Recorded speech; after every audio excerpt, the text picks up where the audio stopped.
Okay, so who would win in a fight? The Brothers Grimm or Hans Christian Andersen? Well, I mean, Hans Christian Andersen died a virgin. So I think he would win because of all that pent up sexual energy.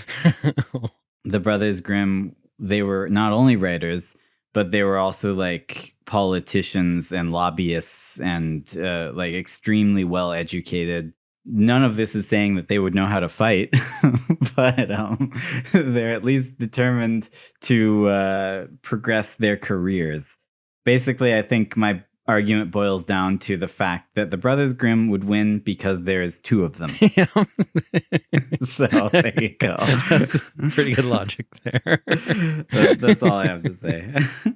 Hello and welcome to The Popcorn Isn't Real. I'm Leif Eric. I'm here with my brother Torvald. And today we are going to be talking about the 2005 film The Brothers Grimm, directed by Terry Gilliam, written on spec by Aaron Kruger, and then rewritten completely by Terry Gilliam and Tony Grisoni, who were not credited as writers and instead credited themselves as dress pattern makers, and then were quoted as saying that the film was made from a dress pattern and not necessarily a screenplay.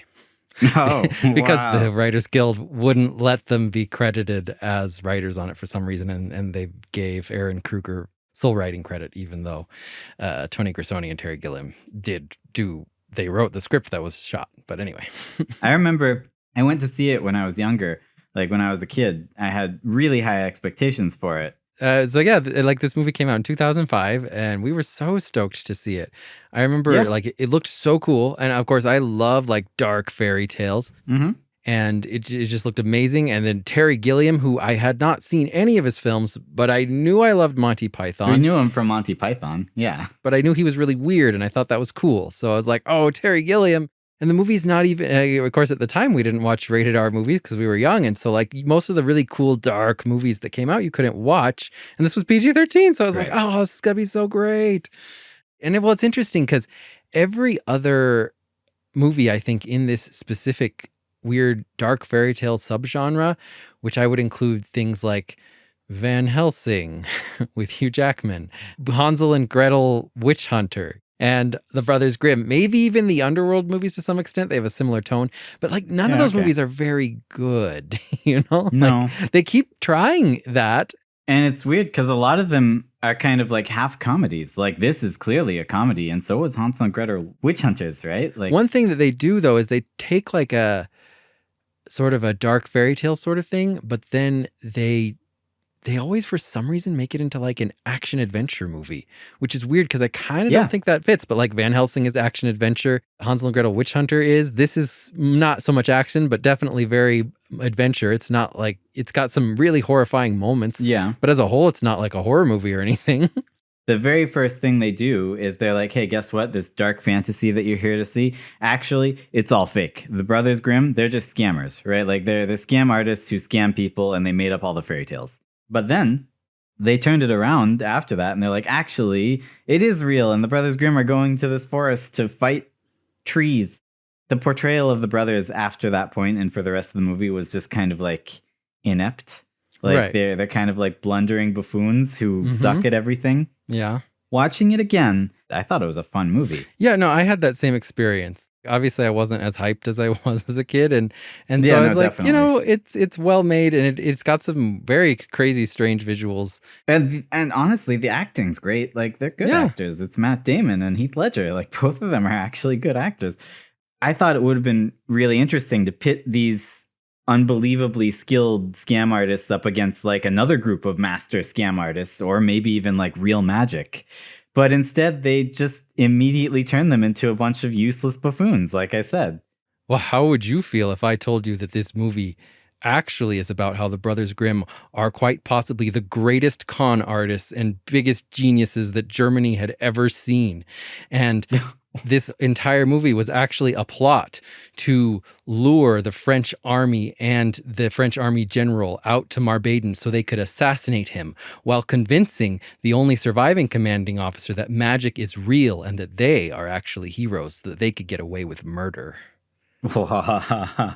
Dude, okay, no, I like this on a number of levels. So you're saying basically that this movie is kind of like young Sherlock Holmes, where like, Dude, yeah, kind of. Well, not exactly. but ignoring the drugs, you're saying that every single magical thing that happens in this movie is a setup. Yes, there is no magic in this movie. Okay, and specifically, their entire purpose with this was to drive out the French army from Germany. Yes, they are trying to assassinate the general. Okay. But then I would ask you, if that's what was happening all along, why didn't they reveal it at the end? Because that would have been cool. Yeah, that would have been cool. Maybe they just forgot. All right, so you got the Brothers Grimm. They're these master scam artists who make a living, scaring the poor, superstitious villagers in the Dark Ages into thinking that they're being haunted or they're being plagued by vicious demons or magical spells. And they come in and they fix the problem and they take money from the poor people, right? Uh-huh. They're rounded up by the French army who is occupying Germany at this time. Yeah. And the French army says, we know who you are. We know what you're doing. We don't like it.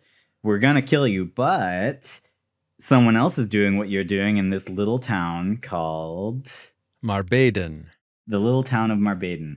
They say, since you know all about this stuff and we don't, you go down there, figure out who's doing this and stop them, and then we'll let you go free. The Brothers Grimm say, great, let's do it. They go down to the town of Marbaden where young girls are getting kidnapped. They have a bunch of adventures down there. They find out that it's probably actual magic, and it's from this old queen who died 500 years ago who's trying to get resurrected. They have a big standoff with the queen and with the French army that comes down to put a stop to it. And in the end, they drive out not only the French army, but also all the evil magic, and they save the young girls who were kidnapped. The first thing I want to talk about for my theory is their first con. Okay, right. So the first con where he accidentally bought a bunch of magic beans that weren't magic. Oh, not that one. Oh. No, I thought that was cool. That was a cool way to set it up, though. Yeah. Because it's like one of the defining moments of their life was getting conned. Will is one of the brothers and Jacob is the other. But the first con that they do as adults is a witch. Let's hear it. What do you want to point out about them banishing the soul of this witch? So they're going to save this village from this witch that is terrorizing the miller. They go to the mill and the miller is with them. The witch attacks. The entire barn is shaking, mostly the front door, but kind of seems like the entire barn is shaking. It seemed like the whole barn. Yeah. The witch's clothes are like floating around her malevolently. She comes down from the sky. She's so evil looking, just like absolutely terrifying. It's full of smoke, fire, like things are being catapulted all around the room of their own accord. Yeah, she like force pushes both of the brothers backward. There's like an intense sequence where they're like almost gonna kill each other. Like the witch is forcing them to aim their weapons at each other, but then they manage to break free and shoot the witch with the arrow and kill her. She spins around with like smoke coming out of her, somehow turns into a bunch of snakes. The whole thing is very magical seeming. The miller seems to view it all, and they tell him to go and bury the remains, and then afterward it's revealed, oh, it was all fake. Except that the miller actually believed it, right? Like he was conned. The miller actually believed it. He left, and then their actors come out. It turns out one of them was like shaking the doors with a rope and making like thundering noises. Not just that, he was controlling every other device. In the entire they have building. one actor was doing ropes everything. and pulleys and springboards. He was using the other actor like a puppet. He had him strung up as the witch. The other actor was literally just a this body. guy He wasn't doing apparently anything. the most talented person in the world. I know, and he's depicted as being like really stupid. This guy, he's legit. Like he did it all. He was throwing the Brothers Grimm around the room. Like every time we see one of their cons, it's important that we are actually seeing it from the illusion's point of view. Like whoever is being tricked by the con, that's what we're seeing. Right. And that makes sense because like you said, as established in this movie, we saw that scene with the witch from the point of view of the mark until they dropped the act and showed us what happened. Well, and another thing too is that like they tell one of their actors to like watch out for the springboard, and like this big board just pops up from the ground, which is how they were catapulted backward by the witch, right? They had these springboards. Mm-hmm. That springboard is very visible. Like once it pops up, it's not hidden in any way. Like it was under hay to begin with, but like and it just stays popped up. Right. So they're clearly masters of misdirection. Like they're not necessarily hiding all these traps, but people just are seeing what they want them to see because of kind of the story they tell, right? They come into town, they tell the story about the witch. They pull people into their narrative, and then those people start to see only what they want them to see as part of the narrative. Yeah. I think they set up their cons way in advance, because at the end of this scene, Will says, "Have a couple days rest and meet us in Hamburg. Jake knows a legend of a bridge troll there." So they figure out a place that already has some legends. They send people there beforehand to kind of, apparently, like, dress up as witches and like scare people randomly, so that then they can come in and offer their services to get rid of witches and trolls. Okay. They are playing the long con, I think, in different locations and setting things up in Hamburg and possibly in Marbaden. How are they not like filthy, stinking rich? Like, why are they still doing this? When they presented their price to the mayor, like, he was like aghast. He practically like fainted because it was so expensive what they were asking for. Seems like, 2 or 3 cons like this and they'd be set for life. I think that they are artists, right? And to Jake, it's all about thinking up the next cool story and the next cool con they can carry out, right? They spend so much money with the prep work for creating all these traps that they end up not making very much profit, and they have to keep doing it, which is fine from like Jake's perspective, because I think he really likes doing this. He likes creating that story. Doing it, yeah. Yeah. That's a good explanation. And honestly, like, the stuff they used, even today, would have cost a fortune. Like, so back seriously. then, when you couldn't get anything mass produced, like, geez. Right. So after this witch scene, we cut away to Marbaden and we see Red Riding Hood getting kidnapped. And this is the next thing that I was going to ask you, because this happens before they get to Marbaden, before they're even arrested by the French. Mm-hmm. But clearly there's some superstitious things happening. Like, right, yeah. I don't know whose point of view it's from. It's either the little girl or I guess maybe the old man. Little Red Riding Hood, she's walking in the woods and picking berries. She pricks her finger. Something's watching her. A wolf howls and she starts to run away. And then a living, moving tree is blocking her way. Mm-hmm. So if she saw this, then either there are living, moving trees in this forest, or someone was there to make it look like there were, and that's going to have to be explained. Yeah. Now, eventually she gets out of the woods, but something lands on her. Mm-hmm. Like, we're seeing from the camera. The camera is from this thing's point of view. It lands on her, and she screams while the old man calls out to her, and all that's left after that is her little Red Riding Hood on a tree. So whose point of view is this from, and how did the brothers pull it off without being there? Yeah. So then that's a good question. Whose point of view is this from? I would say this is actually from no one's point of view. I believe that there are people in this village who are already doing the setup work for the Grimms. There are people who are taking these girls, and I actually believe that the young girls are complicit in the scheme. I think that these people are much like the witch. I'm sure they had one of their actors go out and start screaming next to the lake or something to scare people. They're screaming at night. They're doing scary things. They're having young girls mysteriously disappear, and they're trying to make it seem like, oh, something terrible is happening. Monsters are kidnapping them. Something is taking them away. For who? It sounds like you're saying that the whole village is in on it. Right. So who are they tricking? Who they are tricking is the French. They're tricking the French army. But the French aren't there. They could just tell the French that it happened. And that's what they're doing. You think it's from the Frenchmen's perspective that this is the story they were told. Mm-hmm. Yeah, and it's because it is in this village's best interest. The village wants to get rid of the French, and they want their region to be liberated from the French. Okay, so you say everyone in the village is in on it. Does that include Angelica, the trapper woman who they meet there? Oh, absolutely. Yes. Oh, Angelica's the most in on it. She's the one who's doing everything.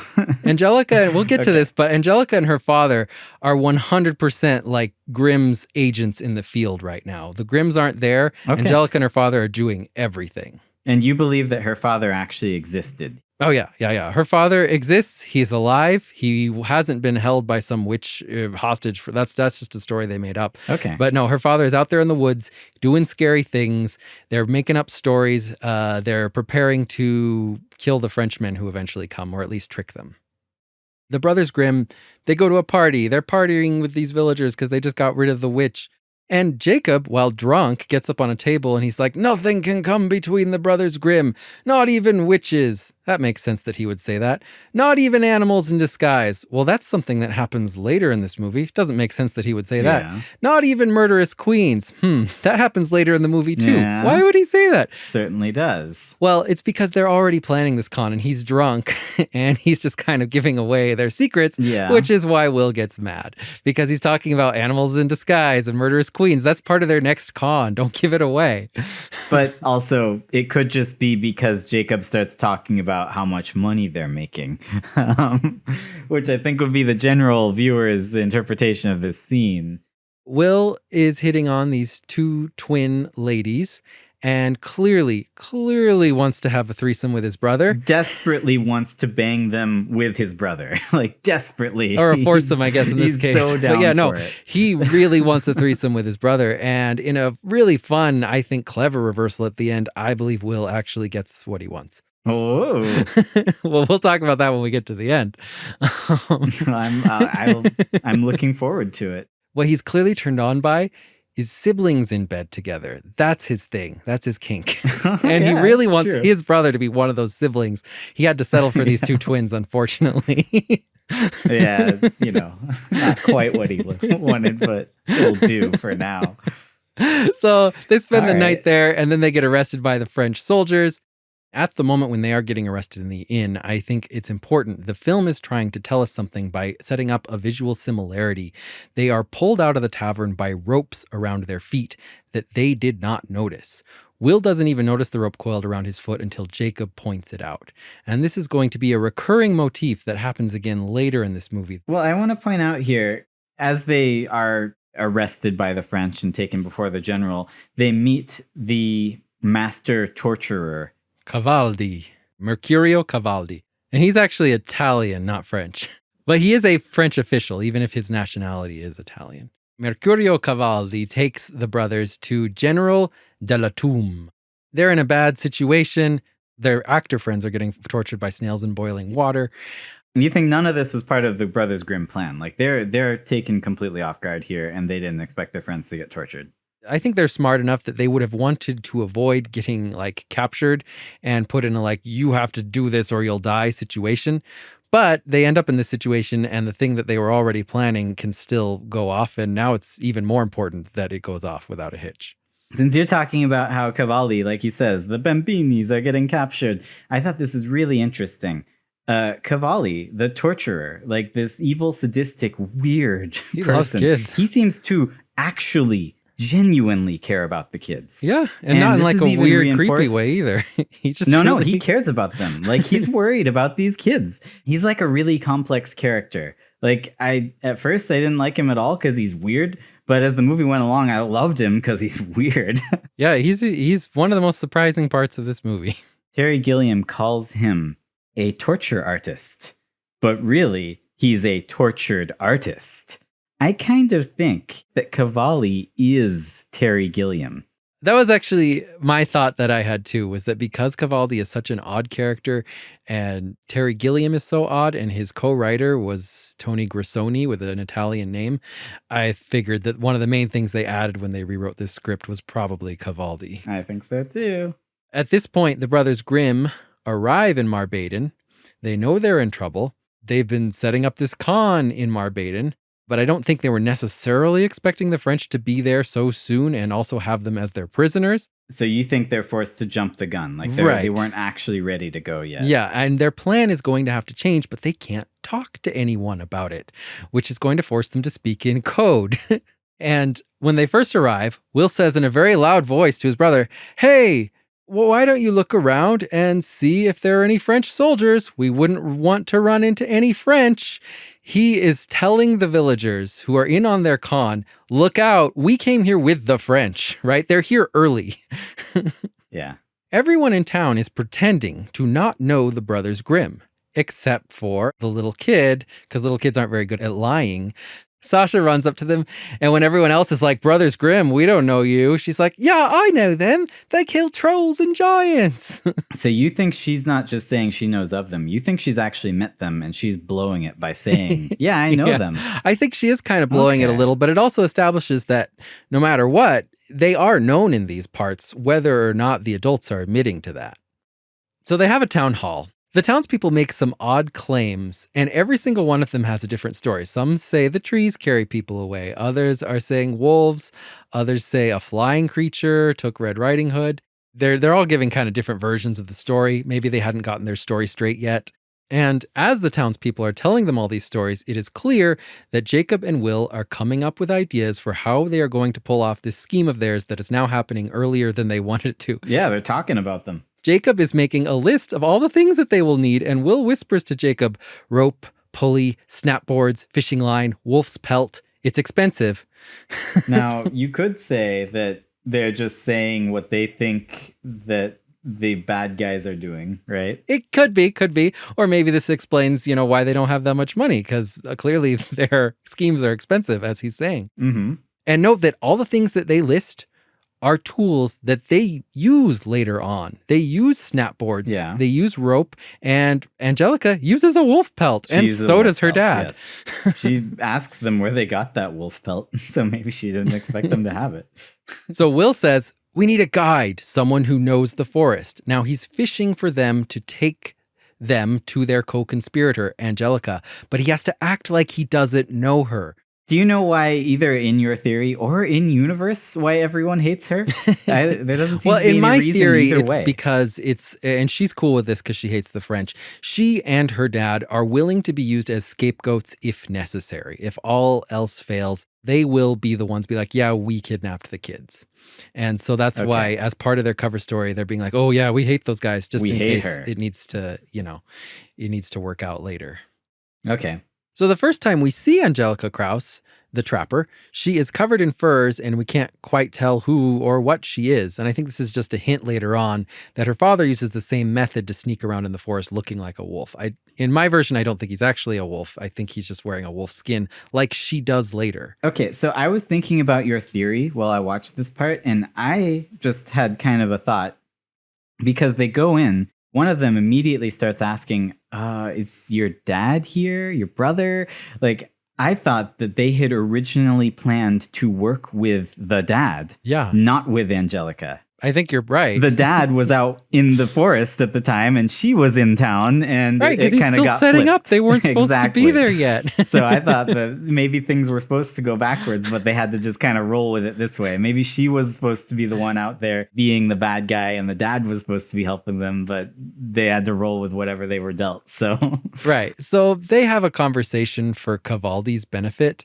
He's with them in like every scene, so they can't ever talk about any of their plans. Yeah. They have to introduce themselves because she knows who they are. But if she acts like she knows who they are before they've introduced themselves, then that'll seem weird. So they have to be like... They have to let her know clearly and quickly that the men who are with them aren't to be trusted, right? So they quickly launch into, like, this is us. We're the Brothers Grimm. You don't know us, wink, wink. Yeah.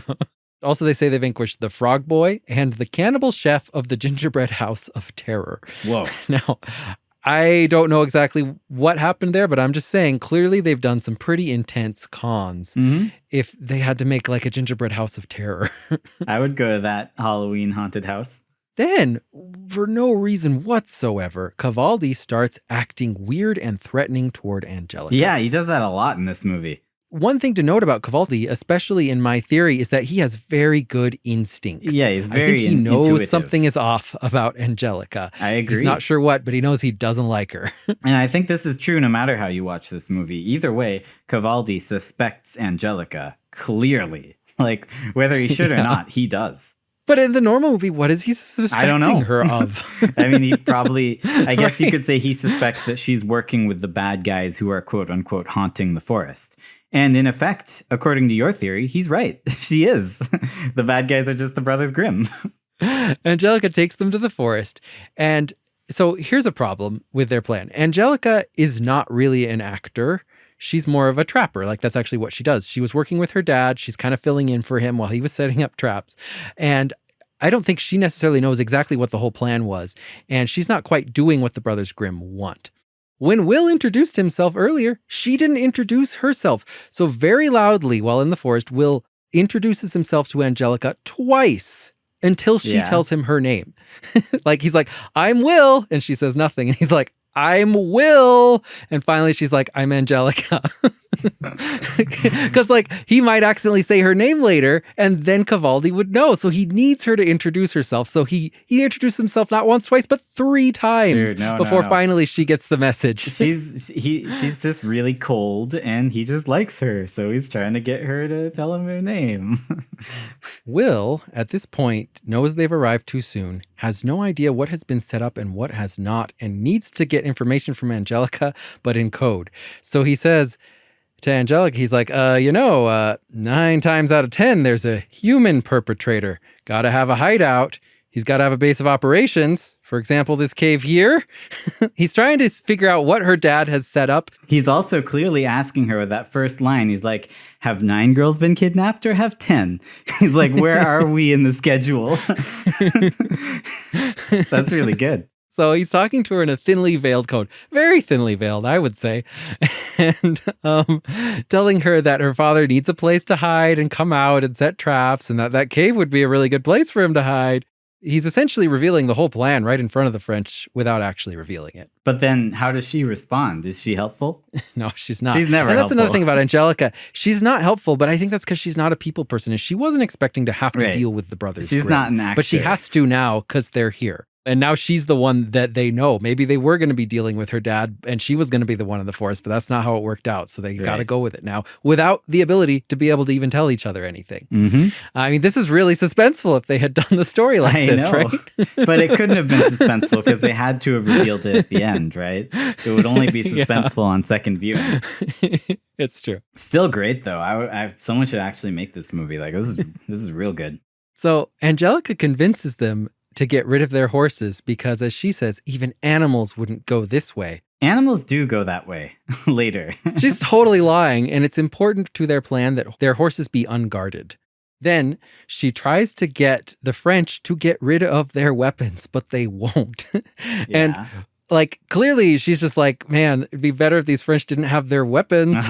Now, Will reassures her saying, we work with other tools, Angelica.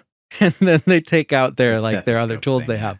But what he's saying is like, we work with tricks, Angelica. It doesn't matter if they have weapons. That's fine.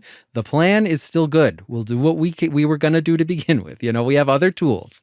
All right. I like it. Now, you're saying that they left the horses unguarded specifically so that her dad could interact with them? Yeah. So he can specifically poison one and make it go crazy.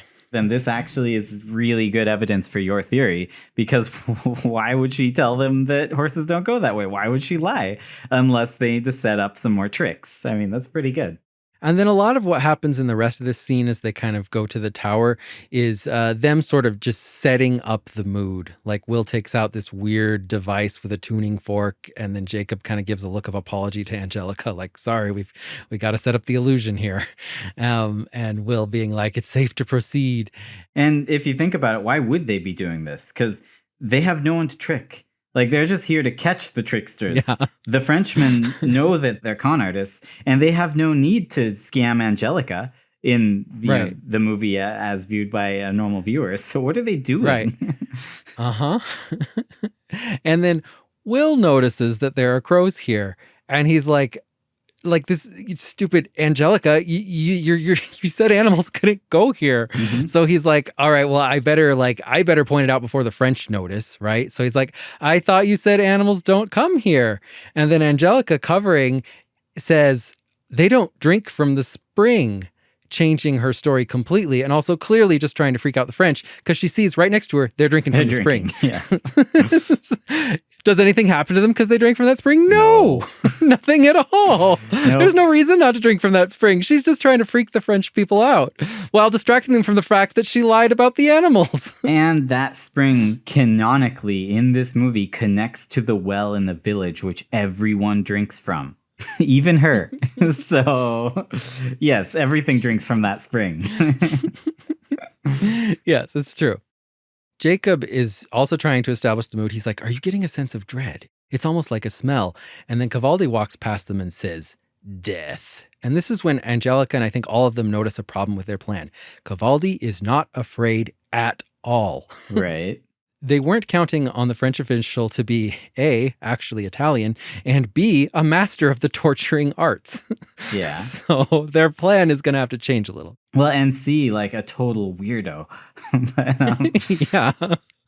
Literally in the same shot as when Cavaldi says, death, Will comments, "You're not afraid, are you? Not like the villagers." Now, it cuts to a shot of Angelica like he's looking at her, like maybe he was asking her. Clearly, he's telling Angelica he's not afraid, right? Like Cavaldi's not afraid at all, not like the villagers were pretending to be, you know.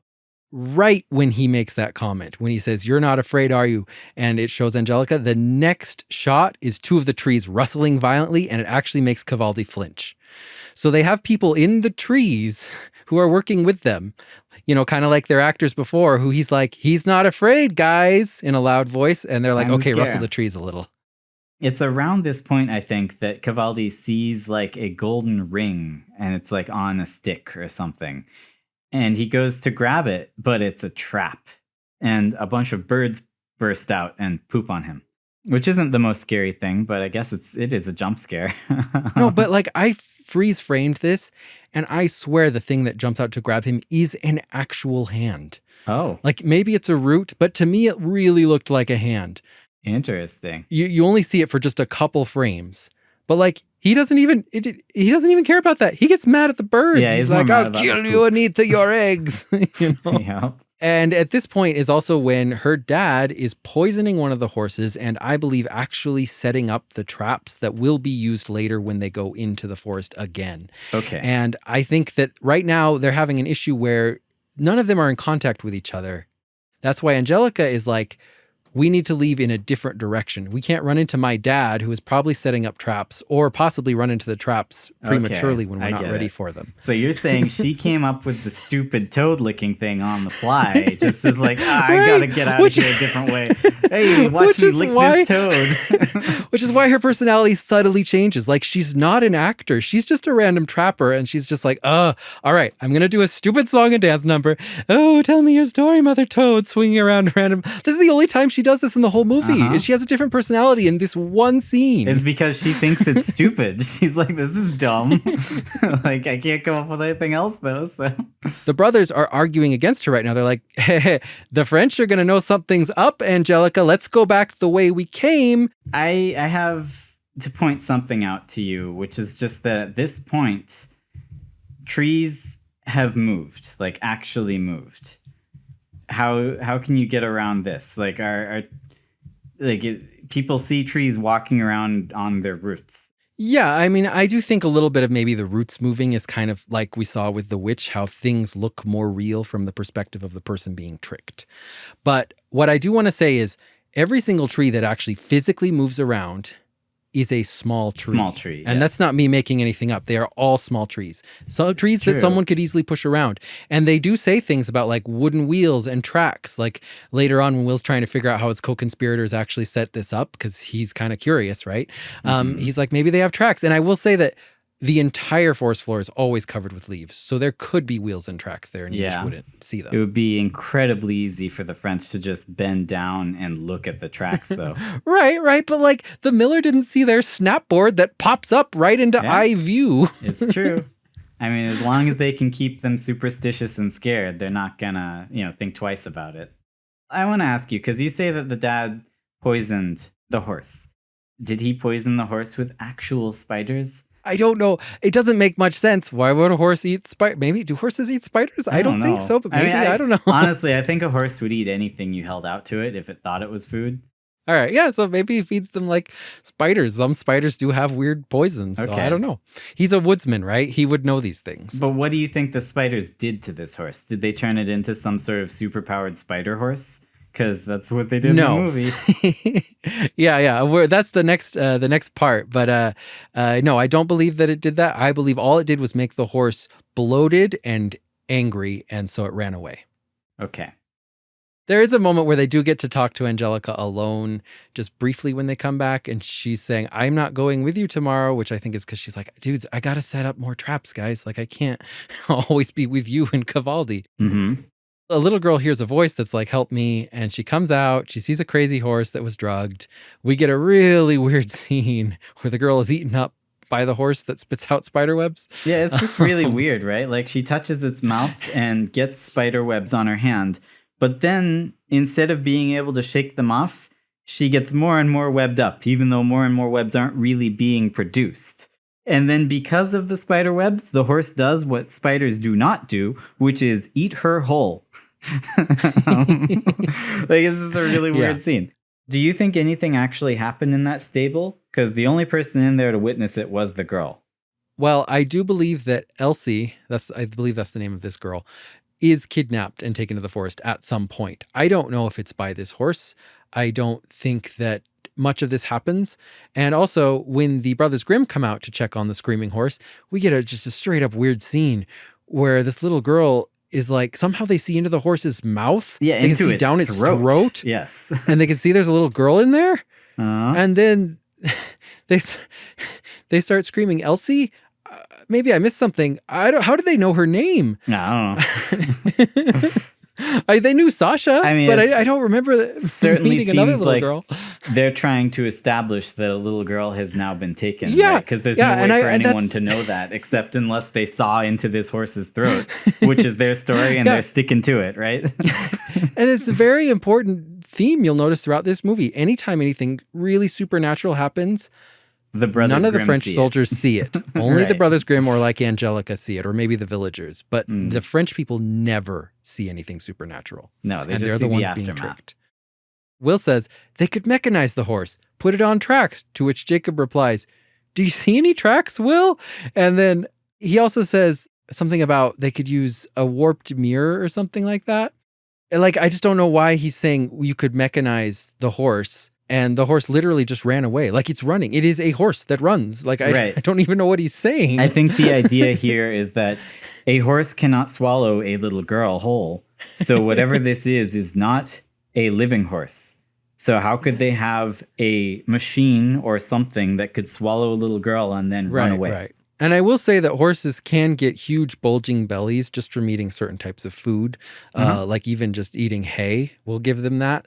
So clearly whatever he did, the spiders that it ate to make it go crazy also made its belly bulge really big. Okay. And I don't think there's a little girl down its throat. But they all end up in the forest at this point. And this is when the French people do experience some supernatural happenings. Now, this is important to me, and this is one of my biggest questions for you. I want to know how you can possibly make this work in real life.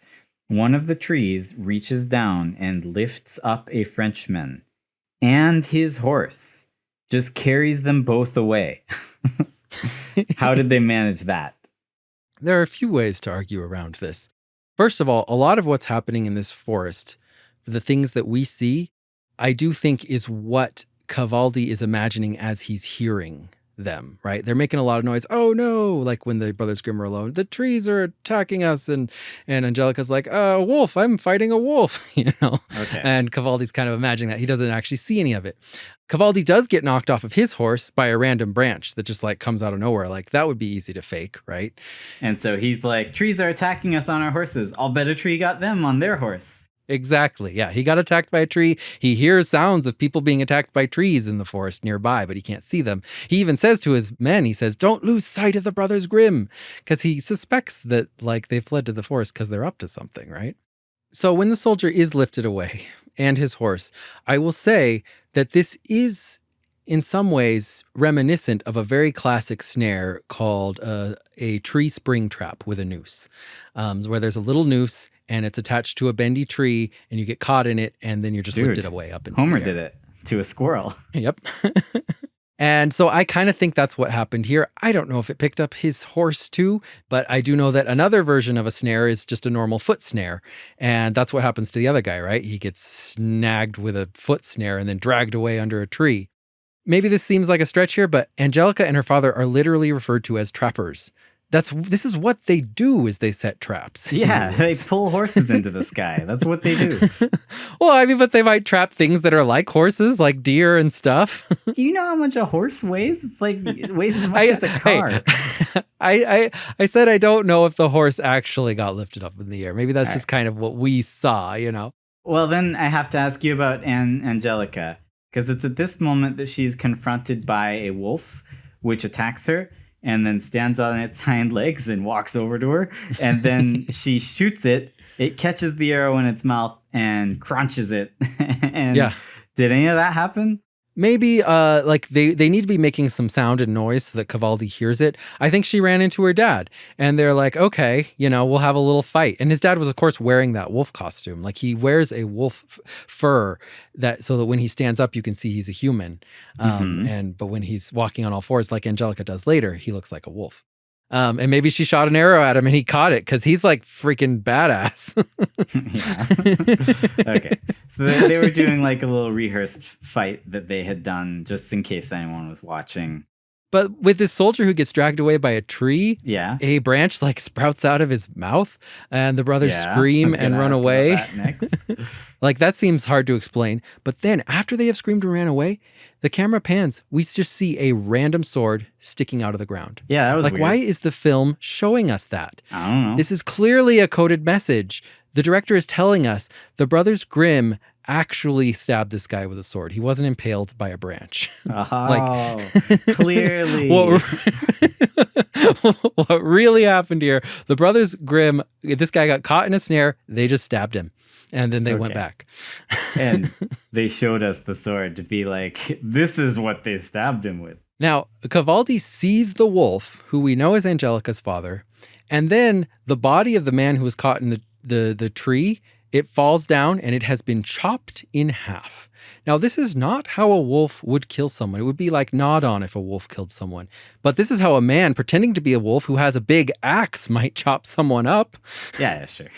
That's fair. And honestly, that works either way, right? Like, I mean, definitely the woodsman was going around killing people, so... So the brothers and Angelica, they get out of the forest and they're putting on an act, right? Like they crouch down near this like thingy. I don't even know what it is, but they're freaking out because they know Cavaldi is right behind them, right? And then Cavaldi does come up right behind them, discerns correctly that they were the ones who killed his men. And then he arrests them, right? And he goes straight back to the general. But right before he arrests them, Will obviously kind of wants to tread softly with Cavaldi here. But Angelica, as she always does, just goes straight for the throat. And she straight up threatens Cavaldi. She tells him, the forest will kill you too. Yeah. An obvious threat from the daughter of the man who just hacked up one of Cavaldi's soldiers. But he doesn't know that she's that man's daughter. All right. So Cavaldi takes them back to the general. This whole scene is weird. He's back with the French general, and he seems like really happy. Like he's happily announcing that the soldiers died and that he got wounded. Like he's really excited to show the general this wound on his head. It's a little odd.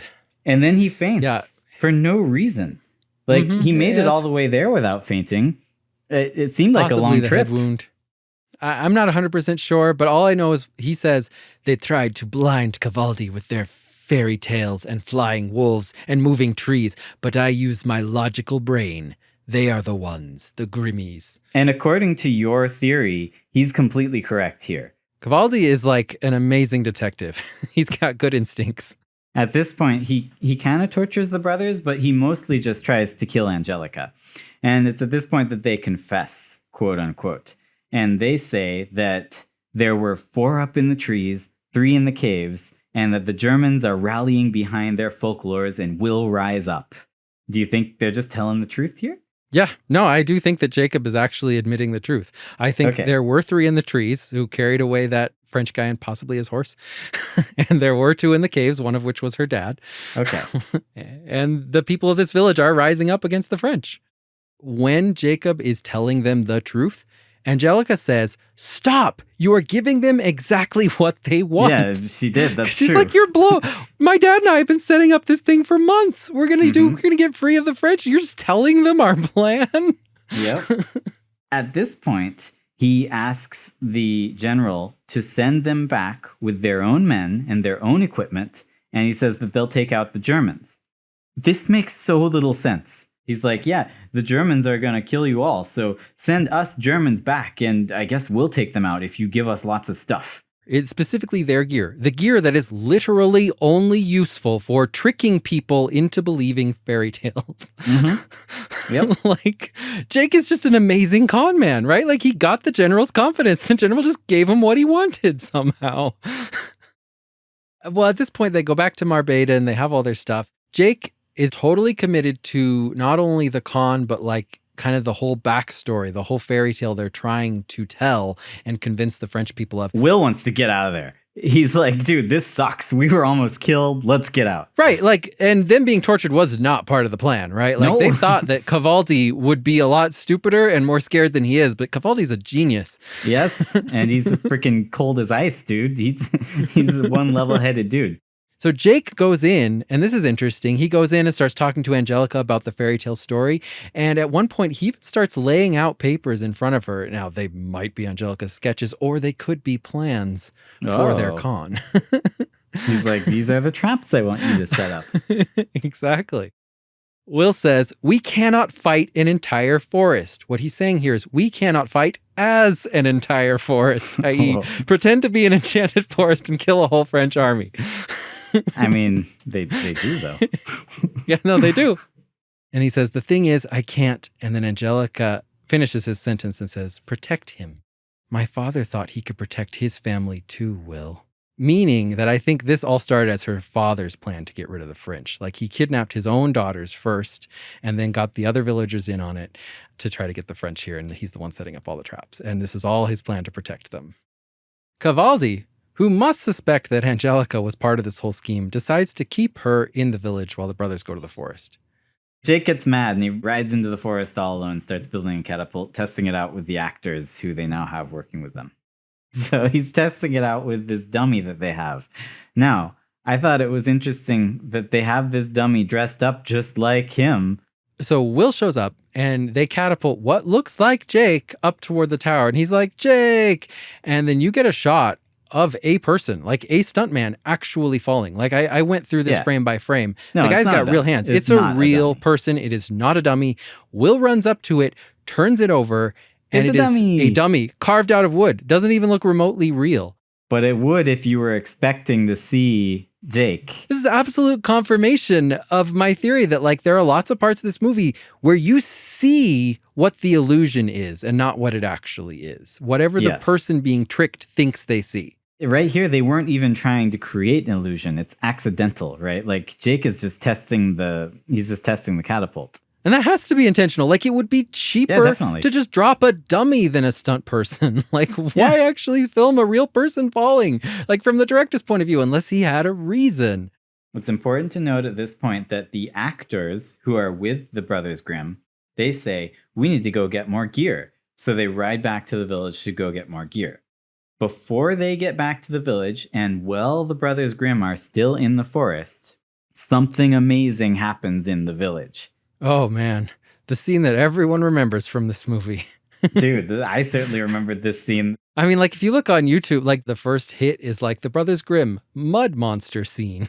Yep. The comments on the YouTube video are all like, this scarred me so much as a kid. It's burned into my mind. The scene is fine right up until the end, when the mud monster eats the little girl, causing it to become a gingerbread man made of mud, which then takes a bite out of itself, announces, I taste good, and runs away laughing.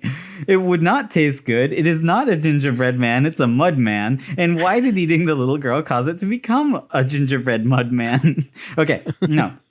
So just tell you what's going on. So Sasha, she's, by the well. She's one of the little girls of the village. She's drawing some water and a crow calls out, Sasha, Sasha, and then falls into the well. She pulls it up in the bucket and it seems dead, but then it just splashes her with a little bit of mud and she falls on the ground writhing and one of her eyes is in the mud on the ground and then we see her face and her face is missing. She's just got skin where her face should be. Mm-hmm. And she's writhing around. Well, the well by itself lowers and then raises the bucket to let out a tiny little mud monster. Mm-hmm. It takes the girl's eyes and mouth and they end up on its face, and it follows her as everybody watches. The old man, he pulls out a gun and shoots the mud monster and like in half, so only his legs are left stumbling around as Sasha tries to flee to Angelica. The actors have only just arrived back in town right then, while the mud monster is walking around. Angelica gives Sasha to Cavaldi, and he holds her close to him in the house, trying to protect her. Once again, he is very dedicated to protecting kids. Angelica knows this, and she's playing on this. Now, she's sitting in his house as his prisoner before all this goes down. And she's kind of trying to get him into the mood for this next part of the con, because she says, the great Cavaldi, children in danger, and here he is hiding out. Like, she's reminding him that he really loves kids. He hated And then she's that. going to give him the chance to save a kid here in just a sec. I thought that was interesting because he wasn't really hiding out, and he didn't seem scared. He was holding her hostage and like throwing knives at things. Trying to intimidate her, I guess. I don't know. This is where it gets really big because a lot of crazy, fantastical stuff has happened, and you could, I guess, say Cavaldi didn't see it. And that's why it's able to, we're able to have mud monsters and faceless little girls. The faceless little girl is now in Cavaldi's arms. He can clearly see that she's faceless. The mud monster reaches its arms under the door and across the entire house to grab the faceless little girl, pulls her back, breaking the door, and swallows her. And before Cavaldi's eyes, becomes a gingerbread man, eats its arm, and runs away. So how did they manage to make this happen? Now, I just want to say, so when all this is going on, Cavaldi asks, what is happening? And he looks out and he, from a distance, sees Sasha with her face covered in mud. That's all he sees to begin with. Then Angelica, I have no idea why Angelica does this. She hits Cavaldi and escapes the house. But she is not trying to get away from Cavaldi. She's trying to save the little girl. She hits Cavaldi, runs away to escape, grabs the little girl, then gives her to Cavaldi? Why? Why give her to Cavaldi? Because he's the police. I just like the guy holding her hostage that she's running away from. Why not give Sasha to her dad or someone? No, she gives him to Cavaldi because she wants Cavaldi to see her because she has set up this part of the con. Yeah, I mean, it's true. Her dad was like right there with a gun. So she could have just gave the kid to the dad. After she gives Sasha to Cavaldi, she specifically says, take her inside. Then she closes the door. So at this point, Cavaldi can't see anything of the mud monster while it's like wandering around and getting shot. Like all he could hear is gunshots and people like screaming and some sort of thing with like the mud monster making whatever noises it was making. I forget. Mm-hmm. The skin on Sasha's face is probably just some sort of a cured skin mask that Angelica would know how to create because that's her livelihood. We see her doing that at the very first scene she's in. She is skinning a rabbit. Like she knows how to cure skin. She would know how to create something for Sasha. So they slapped leather on her face. Yeah. So the door is closed at this point, and the other people in the village are Angelica and the two actors. Like, how convenient that the two actors arrive just at this point when they need to do a lot of voice acting while Cavaldi is inside. What do you mean voice acting? Like, I taste good? Well, yeah, things like that, yeah. A Cavaldi can only hear what's going on for some of this scene. And yeah, I think that maybe one of them does do the, I taste good part. Okay. Two arms reach under the door, grab Sasha from Cavaldi, and pull her out, breaking the door in the process. Now, we've already been told how this could work. Like, oh, how does this work? Well, guess what? The movie told us. Will and Jacob were pulled out of the inn at the very beginning by Cavaldi. This is them getting back at him for how he did this to them at the very beginning. Now, Will only noticed a rope wrapped around his foot because Jacob pointed it out. In this movie, it's very easy for people to just not see ropes, especially when crazy stuff is happening. When Angelica gives Sasha to Cavaldi, she is attached. There are like probably muddy ropes attached to her that Cavaldi just doesn't notice. And then they yank Sasha out the door, which is like probably a breakaway door that they set. Sounds painful to be yanked. No, it's like a sugar door. glass door. Yeah, I can actually go along with that. Once they start pulling the ropes, they kind of rise up and he sees them covered in mud. He's like, mud arms. I'm not sure how much Cavaldi can see of the rest of this scene. I do know he would have a very limited view through the broken door. Right, well, he is literally at the back of the house. So whatever he sees is going to be small and through a door. I do think it's possible they have someone covered in mud who jumps around saying things like, "Can't catch me," and "I taste good." You know? Wow. Why else have it be a mud monster? If this was really magic, then the people I'm talking about the people making the movie. They would have had it be a gingerbread monster, like they clearly wanted. Should have. The only plausible explanation for the mud monster is that the villagers couldn't make a gingerbread monster. Mud is easy to find and can be brown and somewhat bread-like, so that's what they used. Fair enough. Like, I see no other reason for it being a mud monster instead of a gingerbread monster, other than the filmmakers knew. They were like, okay, these people wanted to make a gingerbread monster, but they couldn't, and they're just working with what they got. They got a lot of mud. They're just poor mud farmers, like in Monty Python. You're hurting your own theory. Stop it. The mud monster is CG. They could have made bread if they wanted. Yeah, they chose mud. Well, that's a pretty good explanation for what was happening there. I mean, I would love to believe Terry Gilliam put this in just to be weird. But at the same time, I'm like, I know they had a lot of arguments with their producers. Maybe this was like, originally they were going to do one of the actual Grimm fairy tales, like the Seven Ravens, or there's another one called The Raven. And then someone was like, nobody knows that. Let's do the gingerbread man, who Grimm which is did not interesting do. because the gingerbread man is not by the Brothers Grimm. Right? Like, but clearly they were going to do something with ravens There's to begin with. especially no reason to have it be a mud monster. It's a gingerbread man. I do know that like Terry Gilliam delayed the release of this movie many, many times because he wasn't happy with what they were doing. Could have had something to do with this extremely expensive CG sequence they probably had to make of a gingerbread man that wasn't supposed to be there. I don't know. He talked about it as if he wasn't the reason for the delay. He was specifically addressing the visual effect at the very end where the queen turns into a mirror and cracks, like her face cracks. He was like, yeah, that was one of the hardest effects we ever had to do. It was really difficult. Right, yeah. And he said specifically, thank goodness that the movie was delayed because that gave us the chance to actually do that effect. Like, he acted like someone else delayed the movie and he was like, oh, good, let's make use of this extra time. So Will and Jake are using a pulley system to get Jake up the tower. How did they get that pulley system set up without actually first getting to the top of the tower? What's going on here? What's really happening here is that the Brothers Grimm are just setting up something they need for later in the tower, because this tower is going to be important for their long con. And then, just side note, when Angelica's dad arrives, Will just casually does like the most insane rock throw ever. Like, they couldn't even catapult someone up that high. He just casually throws this rock up into the window. Then it changes in a 90-degree trajectory, flies across the room and hits the mirror. Yeah, it was a good throw.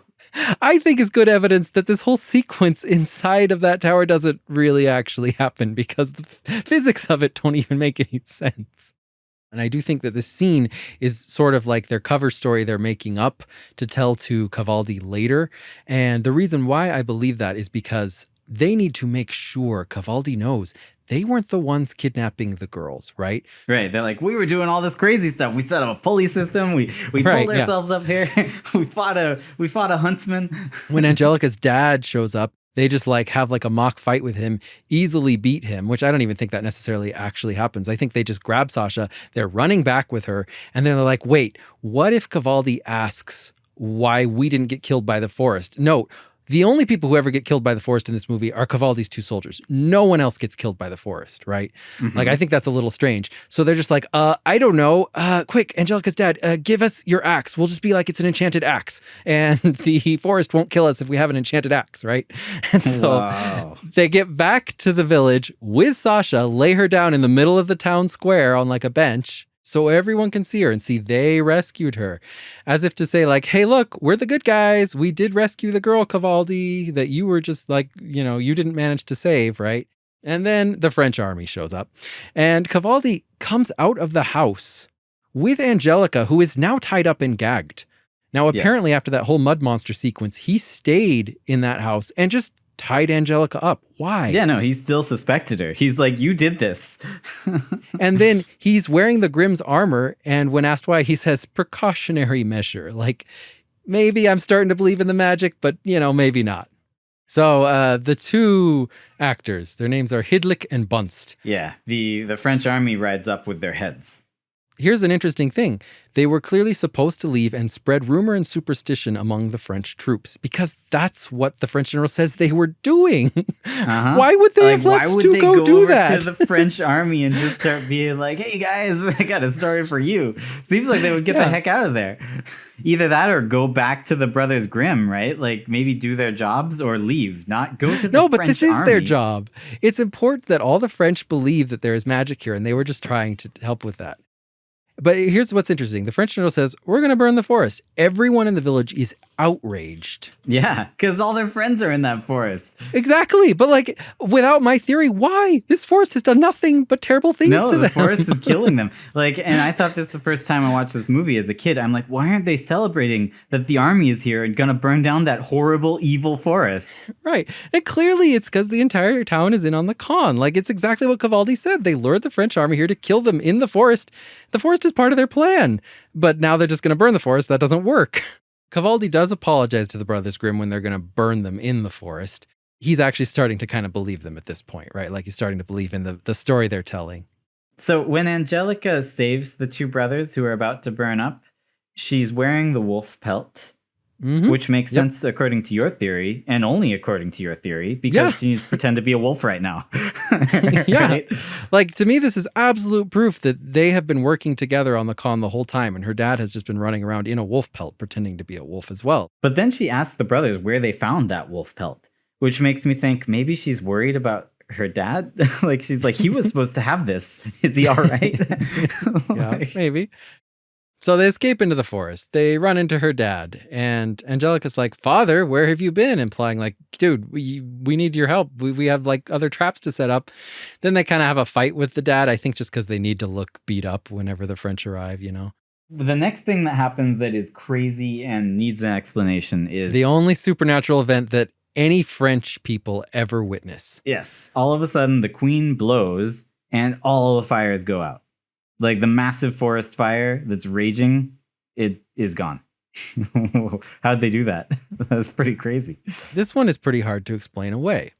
But I want to point out, the movie itself is telling us to question this event because right after it happens, the general asks, what kind of magic? What tricks?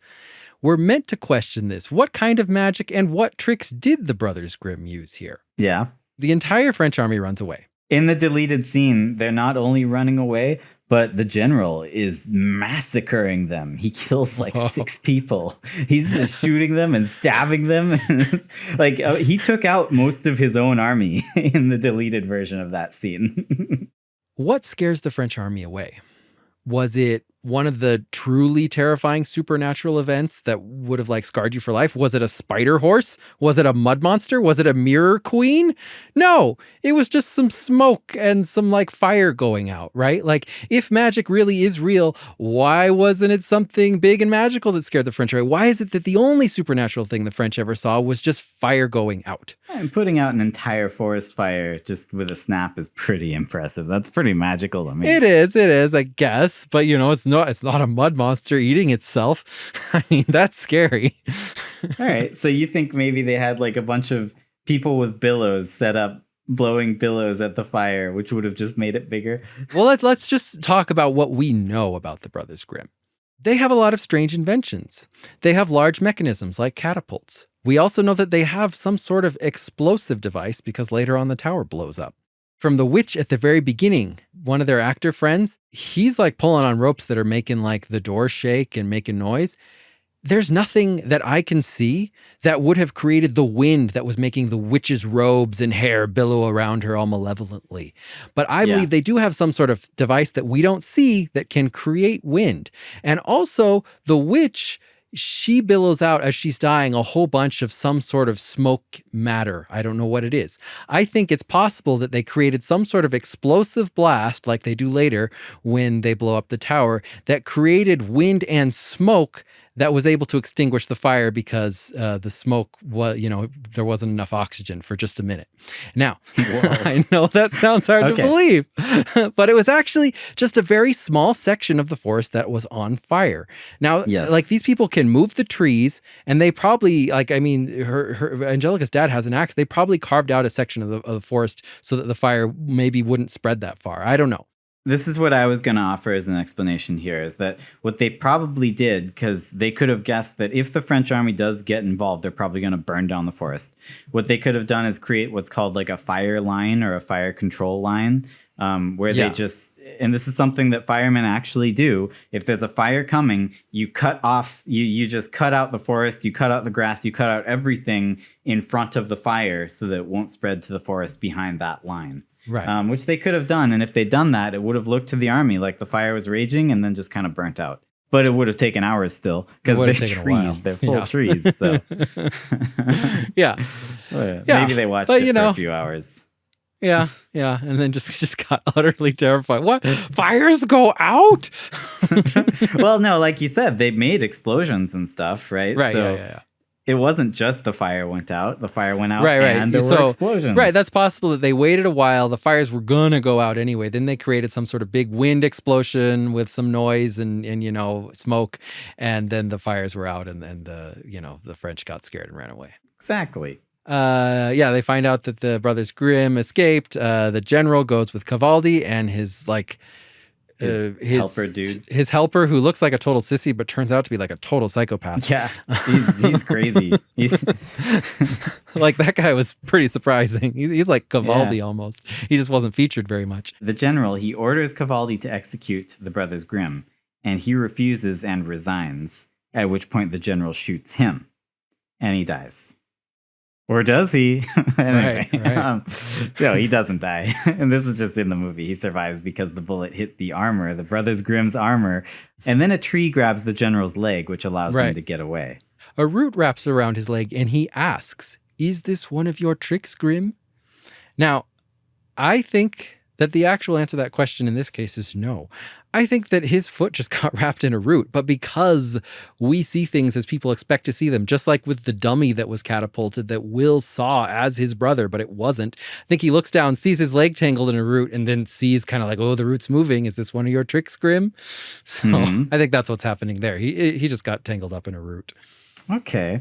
But then they start to fight. And like you said, the psychopathic little helper dude goes nuts and is just going ham on Jacob. He's going to murder him. And then Jacob throws the magic boomerang axe at him, misses, but then it comes back and kills him in the back. How could he have managed that unless he actually had a magic boomerang axe? Yeah, I mean, I think that Angelica's dad just axed him in the back. Yeah. He probably caught he probably caught it and just threw it. Wow, he's so cool. I mean, he's a total badass.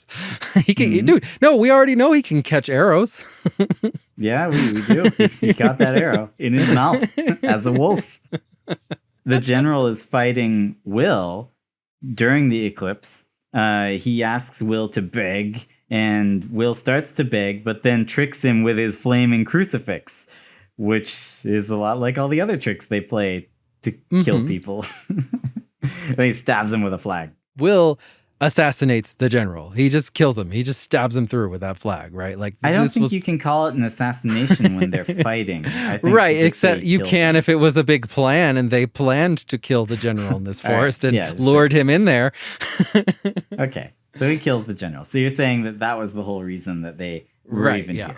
But then they've got to convince Cavaldi, because you can't get away with murdering a general. Now, they know Cavaldi is still alive because he's wearing their armor, and they know that it's bulletproof. So they both go up into the tower, and they just put on a show for him. Again, he can't see anything up there, right? He's down on the ground, like he's always been for pretty much everything. Don't stab me, brother. No, don't attack me. Like, they're doing the exact same scene they did for the witch. Same thing they did for the witch. Right? Exactly. And Cavaldi can just hear them. They didn't really have a plan from here, so they're just like, well, we've got that script memorized. Let's do it again. Exactly. And then like we hear these like lines like the Queen saying, "Such love, such brotherly sacrifice. He's dying, Jacob. Will, don't look in her eyes. No, don't kiss her." Yes, and then they're all screaming like this is all for Cavaldi to hear, right? They're putting on like a radio play. No, so of course, in my version, I was thinking that Cavaldi really does get convinced. His acting becomes just very much more flamboyant. Like he cradles the dying Will in his hand as Will says, "Serve my queen," and then dies. And then like, he's just like 100% in on the story now. He's like, "Demon queen, hear me, swallow my curse from the dark heart of my ancestors." And then he screams, "Maledetta," 3 times. Like either this guy 100% fully believes in magic now, or he's just going to go along with the story and he realized what they were doing. It's because he knows what the brothers know, which is that they just murdered the French general and that they need to convince him. So he's like, all right. So then they self-destruct this giant tower. Then we get the whole ending sequence. They save all the kids. They've brought Cavaldi into their narrative. Whether he really believes it or whether he's just pretending to believe it, I don't know. No matter what, the only surviving and highest French official, even though he's Italian, in the area is now on their side, and they have gotten away with murdering the French general. Angelica kisses Jake and she kisses Will and she's like, "You're welcome back here anytime." And I think this is the point where we get like a clever reversal of that twin scene from the beginning where Will is seducing the twins. It's like, here we get the same situation where like Angelica's in love with both of these brothers and Will is finally going to get his threesome with his brother that he always wanted. No, it's good resolution to every character arc in this movie. And Will even starts to imply that he's like, "We have a new set of skills." I think he's starting to imply they could do something else, but Jake kind of cuts him off. I think maybe Will is in on this too now. He's like, "All right, hey, we took out the French general. We could like get rid of the rest of the French. No. We could become assassins." I don't really know what else he was talking about. I guess he was saying writing. No, he's talking about political assassination. All right, yes. That's exactly what he's talking about. Oh, wait. How many deleted scenes were there, Torvald? Dude, so this is something I wanted to mention just because I think it's cool. On at least the DVD that I have of this movie, there are exactly 12 deleted scenes, which corresponds to 12 kidnapped little girls and corresponds to 12 sacrifices that had to be made to bring this movie to life. They had to sacrifice 12 scenes just to get the movie out. I thought that was super meta. Cool. I mean, that's cool. It has to be. It has to be. Terry Gilliam. Right? Hey, he'd probably do that. Yeah, and he produces DVDs himself. It really is an awesome con, and it makes it a much better movie if you think about it. Like, this is so much cooler if you think that these two brothers are just scrambling and struggling to put on the world's greatest con for these French soldiers as the French soldiers like arrest them and force them to do stuff, right? Like, it's pretty cool, dude. Yeah. I think it really like puts it into that genre with like Matchstick Men and stuff where, you know, they were pulling the wool over your eyes the whole time.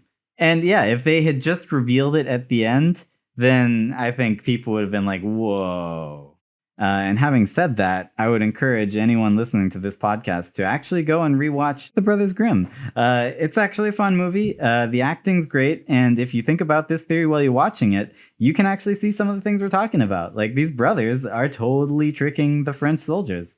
And also, while you're at it, if you enjoyed this episode, give us a like, leave a review. It would really help to get this podcast out to other people. Like, if you like our podcast, leaving a review is the best thing you can do to help other people to see it. That will really push us up in the rankings. So we'd appreciate it. You can follow us at Popcorn Isn't Real. Yeah, and if you agree or disagree with our theory, you can talk to us on at Popcorn Isn't Real. Like, we're on there all the time. So please tweet at us. Let us know what you think, or if you have any other theories that we should cover, tell us.